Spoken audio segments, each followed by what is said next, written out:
សាគមអ្នកនរគ្នាមកកាន់365ទីហើយថ្ងៃនេះគឺជាថ្ងៃទី3ហើយហើយថ្ងៃនេះបាទគឺក្រោកមកឃើញថាត្រជាក់ខ្យល់ខ្លាំងមែនតើមើលអ្នកនរគ្នាឃើញខ្យល់បក់ខ្លាំងមែនតើហើយខ្ញុំជឿថាអ្នកនរគ្នាក៏កំពុងតែត្រជាក់ដែរសារព្រឹកនេះត្រជាក់អញ្ចឹងឥឡូវខ្ញុំរៀបហែទឹកហើយរៀបហែទឹកទោះបីជាត្រជាក់យ៉ាងណាក៏ខ្ញុំត្រូវតែហែដែរតាមការសន្យាជាមួយនឹងខ្លួនឯងគឺយើងត្រូវបង្កើនការបង្ខាត់ឲ្យចប់លាប់បង្ខាត់ឲ្យបានច្រើនដើម្បីពង្រឹងសមត្ថភាពរបស់យើងក្នុងការហែហ្នឹងឲ្យកាន់តែល្អជាងមុនហើយសុខភាពរបស់យើងដែរនឹងគឺជារឿងសំខាន់សម្រាប់ឆ្នាំថ្មីគឺបាទខ្ញុំត្រូវពង្រឹងសុខភាពខ្លួនឯងហ្នឹងគឺលេខ1តែម្ដងឥឡូវយើងទៅក្នុងអាងទឹកជាមួយខ្ញុំទាំងអស់គ្នាឥឡូវមុននឹងចុះហែទឹកថតវីដេអូមួយសិនទុកផុសក្នុង TikTok របស់សាលាកុំឲ្យស្ងាត់ពេកហើយបើអ្នកនរចង់ដឹងថាវីដេអូដែលខ្ញុំថតនឹងចេញរូបរាងយ៉ាងណាអ្នកនរអាចចូលមើលនៅក្នុង TikTok របស់សាលា Mermaid Swimming School 2004បានបន្ទាប់ពីថតវីដេអូចប់សិស្សខ្ញុំក៏មកដល់ដែរចឹងអត់ទាន់បានហែទឹកទេឲ្យព្រៀនសិស្សសិននាំអ្នកនរមកមើលសកម្មភាពនៃការព្រៀនសិស្សរបស់ខ្ញុំម្ដងអ្នកនរឃើញឯការបង្រៀនសិស្សការងាររបស់ខ្ញុំគឺស្វាយខ្លាំងមែនតើបន្ទាប់ពីថតវីដេអូគឺមកបរៀនសិស្សហើយការបរៀនហ្នឹងគឺស្វាយអ្នកនរអាចមើលនៅក្នុងវីដេអូហ្នឹងបានថាស្វាយឬមួយក៏អត់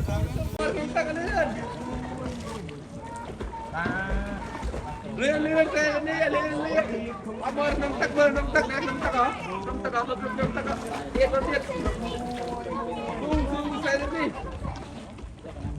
នៅត្រង់ចំណុចនេះខ្ញុំពិតជាសូមកោតសរសើរអំពីទឹកចិត្តរបស់ម៉ាក់កូនសិស្សខ្ញុំខ្លាំងមែនតើគឺគាត់ព្យាយាមលើកទឹកចិត្តកូនទោះបីជាពេលខ្លះកូនចង់បោះបង់ចោលកូនគិតថាមិនអាចទៅមុខទៀតបានក៏គាត់ព្យាយាមលើកទឹកចិត្តផ្ដល់កម្លាំងចិត្តឲ្យកូនបន្តទៅមុខទៀតមុននឹងមិញខ្ញុំថា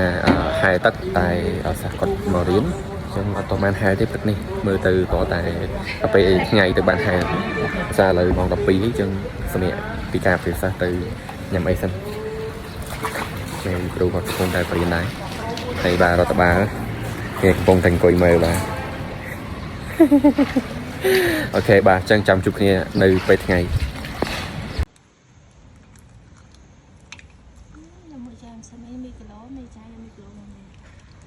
នេះបាទ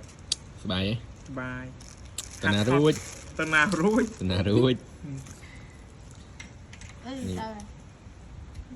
ជាតិសូមអ្នកនេះមិញហែទឹកហើយដាក់ទូរស័ព្ទថតចោលតែភ្លេចចុចរីខតហើយតែអត់មានវីដេអូនេះហែខ្លាំងពេកឡើងឈឺភ្នែកបន្តាគៀបហែអត់ដោះជិត1ម៉ោងនឹងខំភ្នែកអូខេអត់អីអាចហៅថ្ងៃស្អែកទៀតបានតោះឥឡូវមើលគ្រូសិហាច្រើនឥឡូវមើលខ្ញុំម្ដងចំពោះខ្ញុំព្រឹកថ្ងៃទី3នេះមានអីច្រើនបងប្អូនមកដល់កន្លែងការងារពេលព្រឹកយើង check up មើលការងារដែលយើងបានធ្វើម្សិលមិញហើយនឹងការងារដែលយើងអត់ទាន់បានធ្វើហើយបណ្ដាការងារនៅសល់បងប្អូនព្រមម្សិលមិញការងារច្រើនហើយខ្ញុំធ្វើបានមួយចំនួនធំហើយនៅមួយចំនួនទៀតអត់ទាន់បានធ្វើអញ្ចឹងហើយយើងមកបញ្ចប់មកកែសម្រួលការងារដែលយើងបានធ្វើការពីម្សិលមិញហ្នឹងអត់ទាន់ហើយយើងកែសម្រួលវាបាទហើយចំពោះពេលព្រឹកនេះដែរខ្ញុំមានសិស្ស1ម៉ោងបាទម៉ោង9អញ្ចឹងហើយពេលព្រឹក8ជាងហ្នឹងតនេ1ម៉ោងយើងអង្គុយប្រហែលការងារដែលសល់សេះសល់ការពីម្សិលមិញហ្នឹង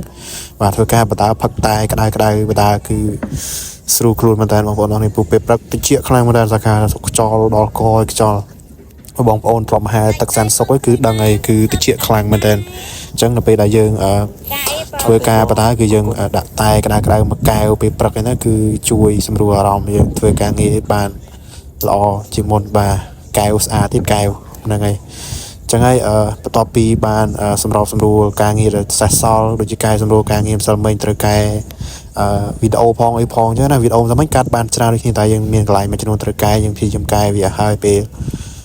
ថ្ងៃបន្ទាប់ហ្នឹងបាទព្រោះទៅតុកទៀតការងារកាន់តែកទៅបាទអញ្ចឹងយើងឈៀតពេលទៅ1ម៉ោងនេះយើងសម្រួលការងារប្រហែលការងាររបស់យើងហើយត្រឡប់ខ្ញុំទៅតនឹងការងាររបស់ខ្ញុំគឺខ្ញុំតែងតែ list down វាបែបហ្នឹងបាទយើង note ការងារណាត្រូវធ្វើគឺយើង note ដាក់កណ្ដាលហើយបន្ទាប់ពីតនេពេលថ្ងៃយើងក៏ចាប់ផ្ដើមធ្វើការវឹកហាត់បាទមានគ្រូវណ្ណីគាត់នៅសាន់សុខផងគាត់ចូលរួមវឹកហាត់ជាមួយពួកយើងជាប្រចាំ មានទាំងហែទឹកមានទាំងឈីមអីផ្សេងៗបាទហើយចំពោះខ្ញុំដូចគ្នាថ្ងៃនេះខ្ញុំបានហែបានហាត់ហែខ្ញុំបានឈីមបាទហាត់ឈីមជាមួយនឹង dumbbell នៅកន្លែង gym នៅកន្លែងជាប់អាងទឹកណាបងប្អូនអញ្ចឹងសម្រាប់ខ្ញុំថ្ងៃទី3គឺមានប៉ុណ្ណឹងអត់មានអីច្រើនទេបាទឥឡូវបន្តពីមើលលោកគ្រូម៉ៃហើយឥឡូវមកអាងទឹក2004ម្ដងនេះគឺជាទស្សនវិជ្ជាអាងទឹកបាទពេលយប់នៅ2004ហើយឃើញថាកូនសិស្សមកហែលជាហែទាំងពីព្រឹកថ្ងៃរហូតដល់ល្ងាចគឺមានកូនសិស្សរហូតហើយតិចទៀតខ្ញុំទៅសែនសុកដែរមកដល់សែនសុកហើយបាទអ្នកនេះអាងទឹកនៅខាងសែនសុកអាងនេះបាទគឺទឹកតែដូចកញ្ចក់បាទឃើញអត់ហើយមកនិយាយទៅមកទីតាំងណាក៏ដោយក៏មកឃើញគ្រូកំពុងតែវឹកហាត់ដែរបាទនេះកំពុងតែវឹកហាត់ឡើងហត់លេហើយបាទគ្រូនៅមើលម៉ែតគឺឧស្សាហ៍ខ្លាំងមែនតើមកឆ្នាំថ្មីនេះគឺឧស្សាហ៍ទាំងអស់គ្នាគេបាទអញ្ចឹងនេះអ្នកនរគ្នានៅខាងសាខាសិនសុកបើសិនជាអ្នកនរចង់មកលេងចង់មកហែលអីក៏អាចមកហែលលេងបានដែរបើសិនជាអត់មករៀនណាហើយចំពោះការចូលហែលលេងម្ដងគឺសម្រាប់មនុស្សធំគឺម្នាក់$3ហើយសម្រាប់មនុស្សក្មេង$2ខ្លះចឹងអ្នកនេះអាចមកបានមកឆ្លប់ពីថ្ងៃច័ន្ទរហូតដល់សុក្រថ្ងៃសៅរ៍ទឹកសិស្សច្រើនពេកមកក៏ហែលអត់កើតដែរតើកាត់មិនខុសទេឥឡូវកាត់វីដេអូเลยកោះតារីមើលទៅវាស្អាតមានតែនិយាយខាត់តែដល់មកកោះតារីរកផ្លេចតែដល់ចុងនេះមកទៅហួមកដល់ឆ្នាំ2026ទៅមកដល់កាលសាមុនស្មើនេះគឺជា3ផុសផតខៀវខ្ចីមកឥឡូវមើលស្នាមមកនេះ